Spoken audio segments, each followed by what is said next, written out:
Hi friends, ഇനി ഞാൻ നിങ്ങളായിട്ട് ഷെയർ ചെയ്യുന്നത് നമുക്ക് വളരെ എളുപ്പത്തിൽ ഉണ്ടാക്കാൻ പറ്റുന്ന നല്ല ടേസ്റ്റി ആയിട്ടുള്ള ഒരു ബീഫ് ബിരിയാണിയുടെ റെസിപ്പിയാണ്. അപ്പോൾ ഇതെങ്ങനെ ഉണ്ടാക്കുന്നത് നോക്കിയാലോ. ആദ്യം തന്നെ ഞാനിവിടെ സവാള ഒന്ന് ഫ്രൈ ചെയ്തെടുക്കുകയാണ്. ഞാൻ നെയ്യും ഓയിലും കൂടെ മിക്സ് ചെയ്തിട്ടാണ് എടുത്തിട്ടുള്ളത്. 5 സവാളയാണ് ഞാൻ എടുത്തിട്ടുള്ളത് കേട്ടോ. 1 കിലോ റൈസ്, അതുപോലെ 1 കിലോ ബീഫ്, ഇതിലേക്കുള്ള അളവുകളാണ് പറയുന്നതൊക്കെ. അപ്പോൾ 5 സവാള നന്നായിട്ടൊന്ന് ഫ്രൈ ചെയ്തെടുക്കുക. അപ്പോൾ നല്ലപോലെ ഒന്ന് പൊരിച്ചെടുക്കുക കേട്ടോ.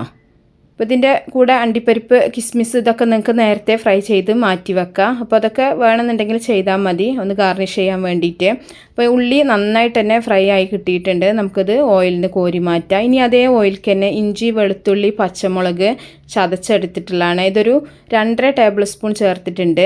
ഇത് നമുക്ക് ഒരുപാട് വഴറ്റിയെടുക്കേണ്ട ആവശ്യമൊന്നുമില്ല കേട്ടോ. ഇതിലേക്കൊരു 3 വലിയ തക്കാളി അരിഞ്ഞതും കൂടെ ചേർക്കുന്നുണ്ട്. 3 തക്കാളി മാത്രം മതി, തന്നെ നമുക്ക് അത്യാവശ്യത്തിനുള്ള പുളിപ്പുണ്ടാവും.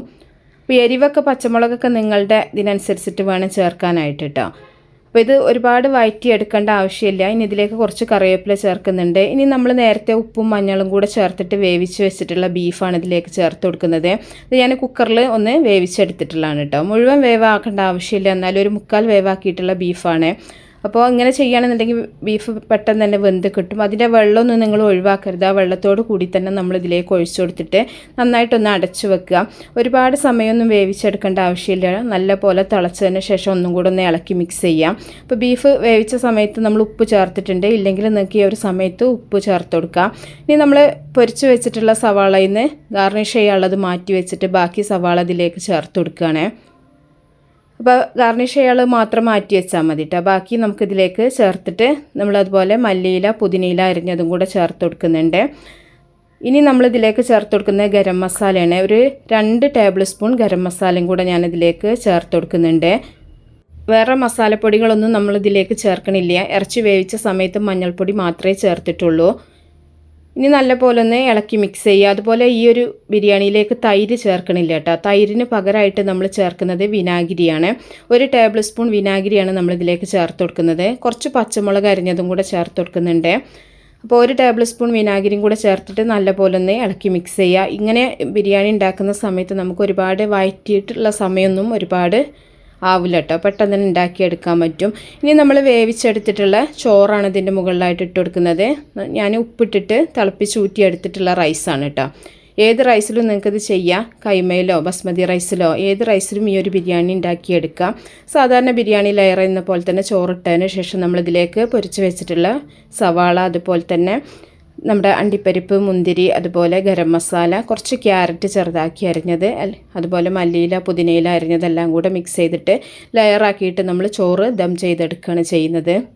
ഈ റൈസ് നിങ്ങൾക്ക് നെയ്ച്ചോറ് ഉണ്ടാക്കിയിട്ട് അങ്ങനെയും നിങ്ങൾക്ക് ദം ചെയ്തെടുക്കാം. ഞാനിവിടെ തിളപ്പിച്ച് ഊറ്റിയെടുത്തിട്ടുള്ള റൈസാണ്. അതൊക്കെ നിങ്ങൾ ഉണ്ടാക്കിയെടുക്കുന്ന സമയത്ത് നിങ്ങളുടെ സൗകര്യത്തിനനുസരിച്ചിട്ട് ചെയ്യാൻ മതി. അപ്പോൾ മസാല ഈ ഒരു രീതിയിൽ ഉണ്ടാക്കുകയാണെന്നുണ്ടെങ്കിൽ വളരെ പെട്ടെന്ന് തന്നെ നമുക്ക് ഉണ്ടാക്കിയെടുക്കാനും പറ്റും. ബീഫിൻ്റെ നല്ലൊരു ടേസ്റ്റ് ഈ ബിരിയാണിക്ക് കിട്ടുകയും ചെയ്യും കേട്ടോ. അപ്പോൾ എല്ലാം ഇതായിട്ട് ചോറ് മുഴുവനായിട്ട് ഇട്ടതിന് ശേഷം നമ്മൾ ഇതിൻ്റെ മുകളിലായിട്ടും അതേ രീതിയിൽ തന്നെ ചെയ്തിട്ട് നമ്മൾ ഇതിൻ്റെ മുകളിൽ നെയ്യ് ഒഴിച്ചു കൊടുക്കുന്നുണ്ട്. അപ്പോൾ നെയ്യ് ചേർത്തിട്ടുണ്ടെങ്കിൽ തന്നെ നമുക്ക് ടേസ്റ്റ് കിട്ടുള്ളൂ. ഇനി നെയ്യ് കഴിക്കാത്തവരാണെങ്കിൽ നിങ്ങൾക്ക് അതിന് പകരമായിട്ട് ഓയിലോ ഒക്കെ ഒഴിച്ചു കൊടുക്കുക. പക്ഷേ നെയ്യിൽ ചെയ്യുമ്പോഴാണ് ബിരിയാണിയുടെ ഒരു കറക്റ്റ് ടേസ്റ്റ് കിട്ടുക. ഇനി നമ്മളിത് അടച്ചു വെച്ചിട്ട് ഒരു 15 മിനിറ്റ് ചെറിയ തീയിലിട്ടിട്ട് ദം ചെയ്തെടുക്കുകയാണ് ചെയ്യുന്നത്. ഇല്ലയെന്നുണ്ടെങ്കിൽ നിങ്ങൾക്ക് ഇതിൻ്റെ അടപ്പിൻ്റെ മുകളിലായിട്ട് കനൽ വെച്ചിട്ടും ദം ചെയ്തെടുക്കാം. അപ്പോൾ എങ്ങനെ വേണമെങ്കിലും നമ്മുടെ സൗകര്യത്തിനനുസരിച്ചിട്ട് ചെയ്യുക. അടുപ്പിൽ ചെയ്യുകയാണെന്നുണ്ടെങ്കിൽ നമുക്ക് കനൽ വെച്ചിട്ട് ചെയ്യാൻ പറ്റും. ഗ്യാസിലാണെന്നുണ്ടെങ്കിൽ ചെറിയ തീയിൽ വളരെ സിമ്മാക്കിയിട്ട് അതിൽ ഒരു 15 മിനിറ്റ് ദം ചെയ്തെടുത്താൽ മതി. അപ്പോൾ നല്ല ടേസ്റ്റി ആയിട്ടുള്ള നല്ലൊരു ബീഫ് ബിരിയാണിയാണ് കേട്ടോ. അപ്പോൾ നമുക്ക് അടപ്പ് തുറന്നിട്ട് മിക്സ് ചെയ്തിട്ട് വിളമ്പിയെടുക്കാം. അപ്പോൾ എല്ലാവരും ഒന്ന് തീർച്ചയായിട്ടും ട്രൈ ചെയ്ത് നോക്കുക. ഈ ഒരു രീതിയിൽ നമ്മൾ ഉള്ളി തക്കാളിയൊക്കെ വഴറ്റിയിട്ടാവും ചെയ്യാറുണ്ടാവുക. അപ്പോൾ ചെയ്തിട്ട് നിങ്ങളുടെ ഫീഡ്ബാക്കൊക്കെ അറിയിക്കുക. ഇഷ്ടപ്പെട്ടാൽ ലൈക്ക് ചെയ്യുക, ഷെയർ ചെയ്യുക, മാക്സിമം സപ്പോർട്ട് ചെയ്യുക. അപ്പോൾ നല്ല റെസിപ്പികളൊക്കെ ആയിട്ട് നമുക്ക് അടുത്തൊരു വീഡിയോയിൽ കാണാം.